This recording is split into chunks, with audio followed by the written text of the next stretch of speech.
YouTube, it's me, Nerd Cat again, here with my weekly Friday vlog. And as you can see, different background because I'm still home on my last day of spring break.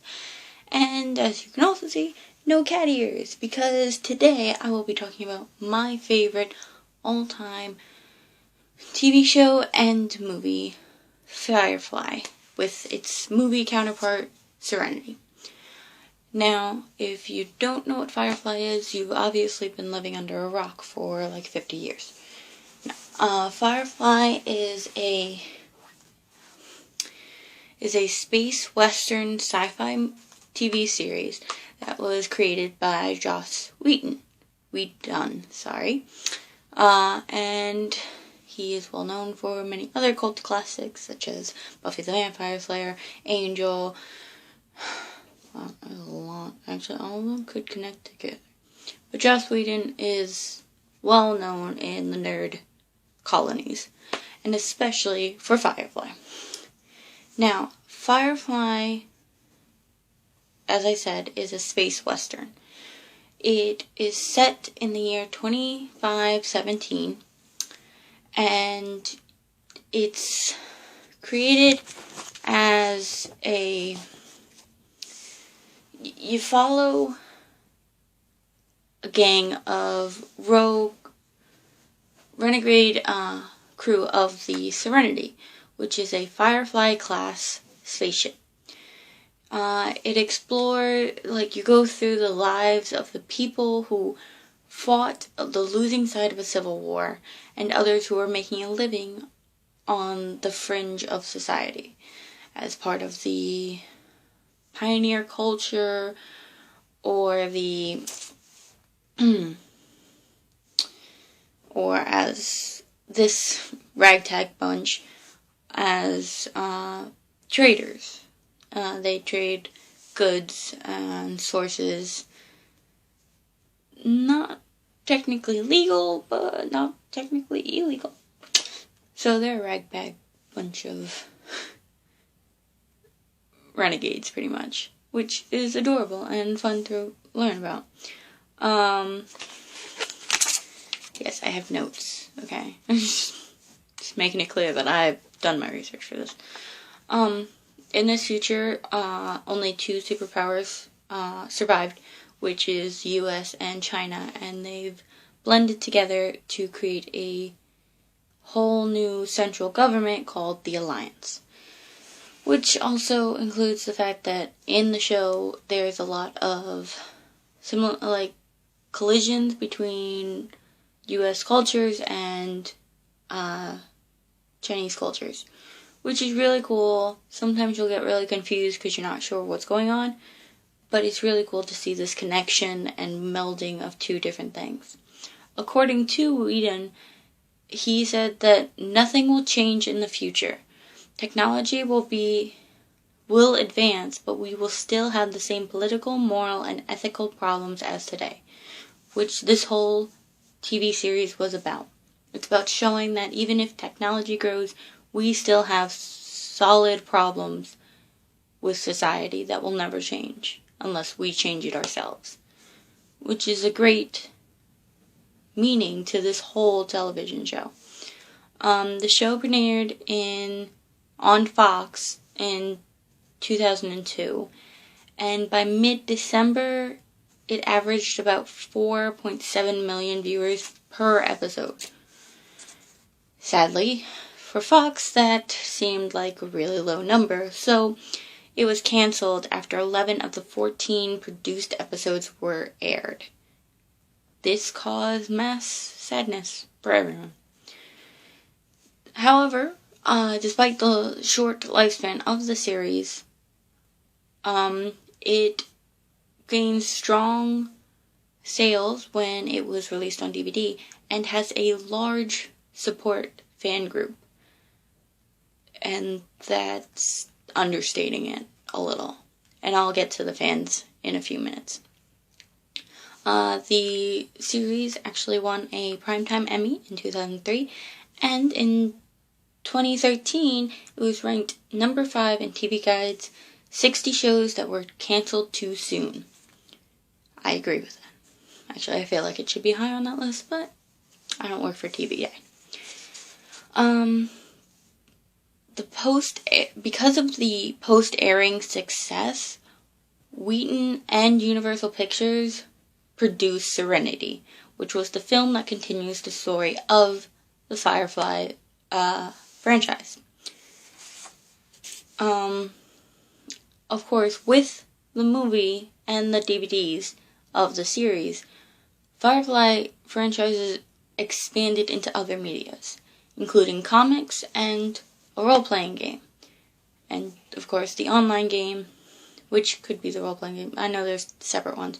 But also, there are Firefly Monopoly games. There's the online game that I have the special code from my Loot Crate episode, which I haven't gotten on to, but I can't wait.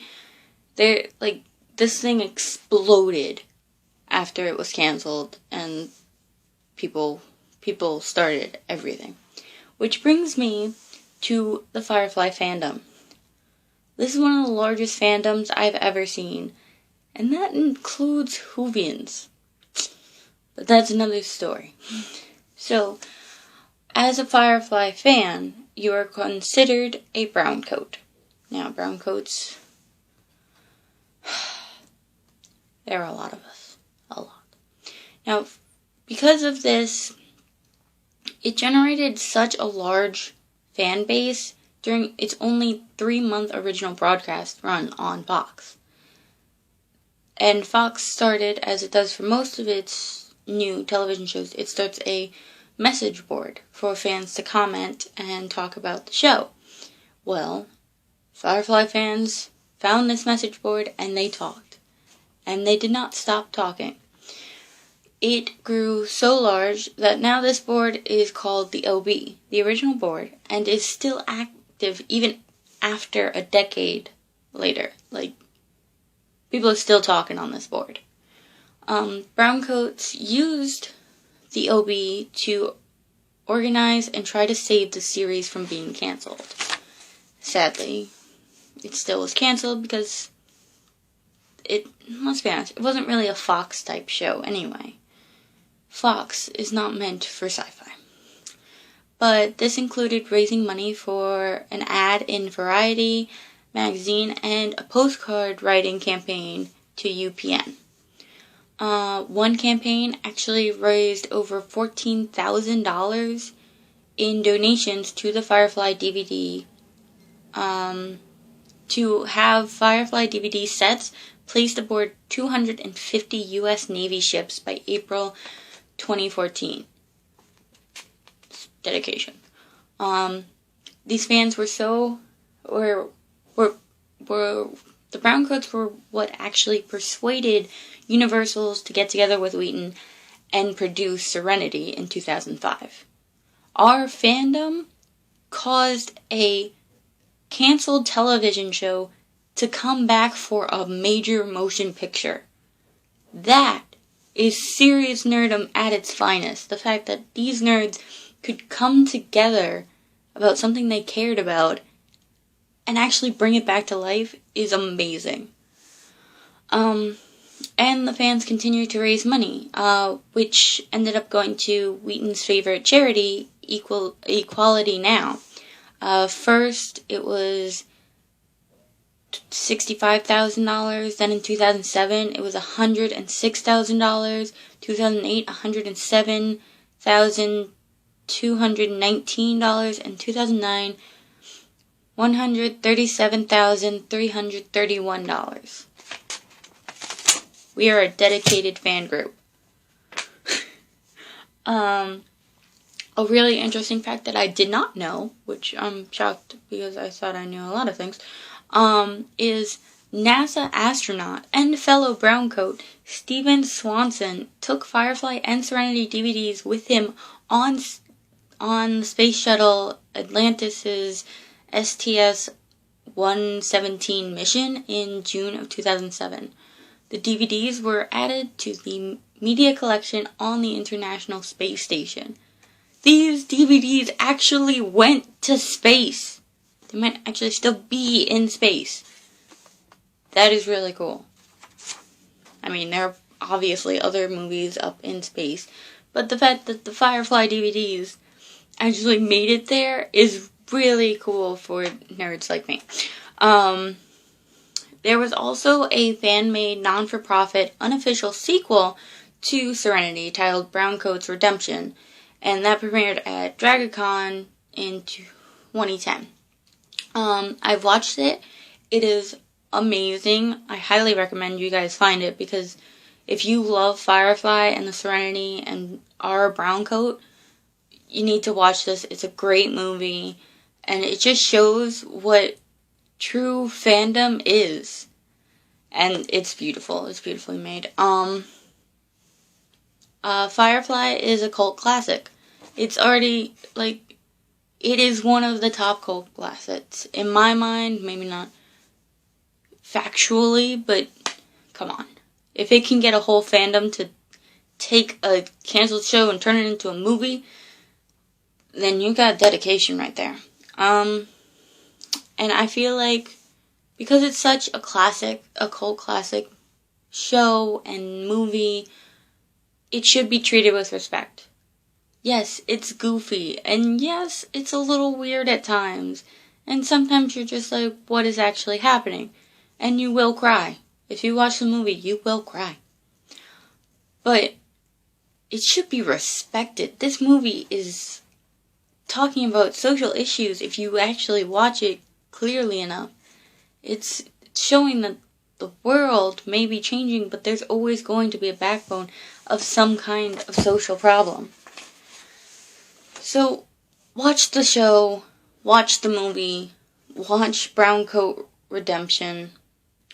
Just go in there and see what being a browncoat really is. Because it's not just about loving a space movie or a television show. It's about understanding that this show meant more in its short time span than most shows on television now. So, I will leave you with this, one of my favorite lines of, I will say this, my favorite line of the movie, and is dedicated to every browncoat out there. I'm a leaf on the wind, watch how I soar. That's it for me this week. I will see you all next week when I'm back in my room, back in my dorm room, and as always, stay nerdy, my friends. Later.